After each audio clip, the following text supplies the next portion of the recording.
how to delete website draft in GoDaddy. Hello guys and welcome to this new tutorial. In today's video, I'm going to show you how you can delete the drafts of your website on GoDaddy. So it is very easy and very simple. All you need to do is to follow up the tutorial from the beginning till the end and you are going to be good to go. The first thing that you need to do is to head over to GoDaddy.com and sign in for an account within this platform. Once you have did that, you're going to visit here at the account that you have and select the My Products item from the account. You're going to click on it, and from here, you're going to see the dashboard of your website or your account. So you are going to get here the website that you have. Here, I want to notify you about something. We cannot completely delete a website that we have created. So you can either right there delete a domain that you have connected, or you can go ahead and delete or reset the previous, let's say here, saves or drafts that we have created from the website. How we can do that? Simply, we are going to select the website. And from here, we are going simply to head over or wait for the website dashboard to apply and show up.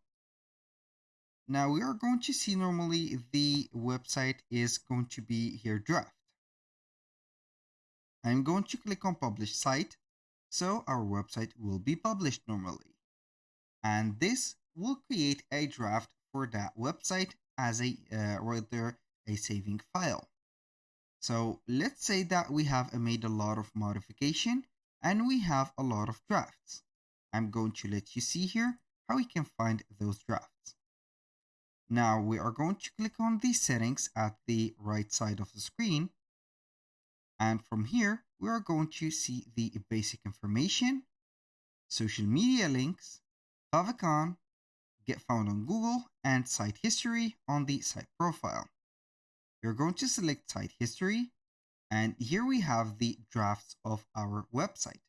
So you can either restore the draft, create a backup, or reset the website. And these, as you can see, are the drafts. If you want to delete the draft, you're going simply to click on the three vertical dots, click on delete, and here we have the backup or the draft deleted.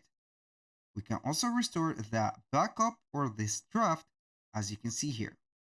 Now, if you want to make your website unpublished and make it as a draft again, you're going to click on settings again, unpublish, and yes, you're going to make yes to the choice. And it is going to be here, not published and a draft. So that was all for today's video. Thank you guys for watching. I hope that you have enjoyed the content and hope to see you soon on the next one.